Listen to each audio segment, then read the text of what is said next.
मैया की जय। बोले सत्य सनातन धर्म की जय। बोले श्रीमद् भागवत महापुराण की जय। पतित पावनी कलिमरहारिणी मोक्षदायिनी मंगलकारिणी माँ गंगा जी का ये विश्व प्रसिद्ध पुराण प्रसिद्ध तीर्थ हर की पौड़ी ब्रह्मकुंड पर आप सब उपस्थित हैं और श्रीमद् भागवत की कथा श्रवण करने के लिए बैठे। श्रीमद् भागवत की कथा माघ महीने से पहले लगातार चल रही थी। जब माघ का महात्म आया तो माघ के महीने की कथा आपको सुनाई। अब पुनः जहाँ से कथा छोड़ी थी वहीं से उसको आगे से प्रारंभ कर रहे हैं। समुद्र मंथन की कथा चल रही थी। समुद्र मंथन हुआ, उसमें से अमृत निकला।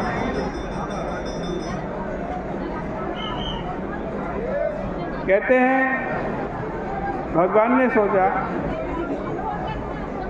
कि दैत्यों को अमृत पिलाना सांप को दूध पिलाने से भी अधिक खतरनाक है, क्योंकि पयपानम भुजंगानाम केवलम विषवर्धनम। सांप को जैसे हम दूध पिलाएं तो उसके अंदर क्या बढ़ेगा? जहर ही बढ़ेगा। वैसे ही दैत्यों को यदि हम अमृत पिलाएं तो उनके अंदर भी वैमनस्यता का, दुश्मनाई का, लड़ाई झगड़े का क्या बढ़ेगा? विष बढ़ेगा। अमृत यदि दैत्यों ने पी लिया तो वो हमेशा जिंदा रहेंगे और लोगों को बहुत सताएंगे। इसलिए उन्होंने दैत्यों को अमृत न पिलाने का निर्णय करके ऐसा किया कि दैत्यों से तो मीठी मीठी बात करें, उनकी ओर तिरछी चितवन से देखें और देवताओं को अमृत पिलाते जाएं, जिसको पीकर जरा मरण का निवारण हो जाता। दैत्य लोग मोहिनी भगवान द्वारा निर्धारित मर्यादा का पालन करने के लिए चुपचाप बैठे रहे। केवल राहु वेश बदलकर देवताओं की पंक्ति में सूर्य और चंद्रमा के बीच में जाकर के बैठ गया।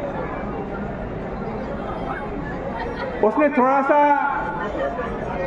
अमृत पिया ही था कि सूर्य और चंद्रमा उसको पहचान गए और उन्होंने भगवान को उसकी सूचना दे दी।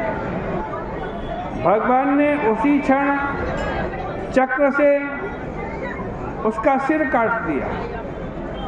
अब तो यह सारी की सारी पोल ही खुल गई कि अमृत पिलाने वाली मोहिनी कोई साधारण स्त्री नहीं, साक्षात भगवान विष्णु है।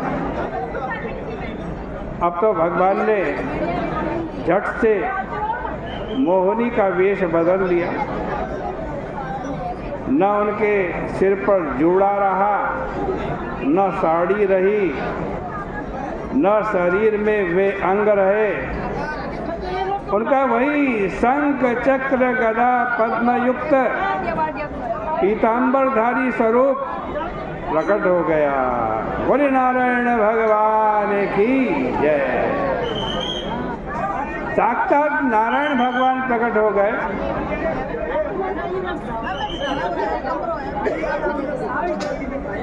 पश्यन्ताम् असुरेन्द्राणाम् स्वं रूपम जगृहे हरि। देवता और दैत्य टुकुर टुकुर देखते ही रह गए। देवताओं को तो फल मिल गया, किंतु दैत्यों को नहीं मिला। क्यों? जब समुद्र मंथन दोनों ने बराबर किया तो देवताओं को फल ही क्यों मिला, दैत्यों को फल क्यों नहीं मिला? देखो भाई, मेहनत हम कितनी भी करें, परिश्रम कितना भी करें, लेकिन सफलता जो है, सफलता तो भगवान के आश्रय से ही प्राप्त होती है। यद युज्यते वसु सुकर्म मनोवचोभिः देहात्मजादिषु निर्भिस् तदसत्पृथक्त्वात् तैरेव सद्भवति यत् क्रियते पृथक्त्वात् सर्वस्य सद्भवति मूलनिषेचनम् यत्। देखो भाई, जैसे हम क्या करते हैं, पेड़ की जड़ में पानी डालते हैं, ऊपर चढ़कर के कोई पत्तों पर पानी नहीं डालता, कहाँ डालता है, जड़ में डालता है, और उससे क्या होता है, सारा पेड़ सिंच जाता है। वैसे ही भगवान का आश्रय लेकर अभेद बुद्धि से कर्म किया जाता है, वह सबल होता है, और जो भेद बुद्धि से कर्म किया जाता है वह निष्फल होता है। सुखदेव जी महाराज कहते हैं कि परीक्षित, यद्यपि देवता और दानव दोनों समान रूप से एक ही कर्म में लगे हुए थे, तथापि वासुदेव परांगमुख होने के कारण दैत्यों को सफलता नहीं मिली। देवताओं को अमृत पिलाकर गरुड़ वाहन भगवान सबके देखते देखते वहां से चले गए। इधर जब दैत्यों ने देखा कि हमारे शत्रुओं को बड़ी भारी सफलता मिल गई है, तब दैत्य तिल मिला उठे। उन्होंने देवताओं से युद्ध की घोषणा कर दी। दोनों ओर से अस्त्र शस्त्र सज गए, युद्ध की भूमि तैयार हो गई। देवता लोगों ने, नारायण का अस्त्र उनको प्राप्त है, अमृत भी मिला हुआ है, वे दैत्यों से युद्ध करने लगे। बड़ा रोमहर्षक संग्राम हुआ, चारों तरफ बाजे बजने लगे, पदाती से पदाती, सवार से सवार, यहाँ तक कि कोई जानवर युद्ध में नहीं छोड़ा गया। ऊंट, बानर, सिंह, रीछ, गृद्ध, कंक, बक, मूषक, सब पर चढ़कर देवता और दैत्य आविष्ट होकर के आपस में युद्ध करने लगे। बलि भी अपने विमान पर आरूढ़ होकर उस युद्ध में सम्मिलित हो गए। नमुची, संबर, बाण, सब के सब युद्ध भूमि में आ धमके। बड़ा भयंकर संग्राम हुआ। इंद्र ऐरावत पर चढ़ कर के आए, एक दूसरे के प्रति मर्म वचन बोलने लगे। अपने अपने जोड़ीदार के साथ सब के सब भिड़ गए। पृथ्वी उनका पदाघात न सह सकी। बलि ने अंतर्धान होकर के माया की सृष्टि की। चारों ओर से अंगारों की वर्षा होने लगी। जब देवता लोग हारने लगे, तब उन्होंने विष्णु बालक भगवान कमलनाभ नारायण का स्मरण किया। किरीटी, कुंडली, पीतांबरी प्रभु उनके बीच प्रकट हो गए। और भगवान के प्रकट होते ही असुरों की सारी माया नष्ट हो गई।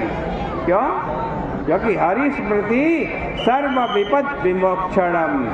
भगवान का स्मरण जो है ना, वो सब विपत्तियों से रक्षा किया करता, सब विपत्तियों को नष्ट कर देता। जब काल निमि ने देखा कि युद्ध में गरुड़ारूढ़ हरि आए हैं, तब उसने उन पर शूल फेंका। शूल गरुड़ के सिर पर गिरा।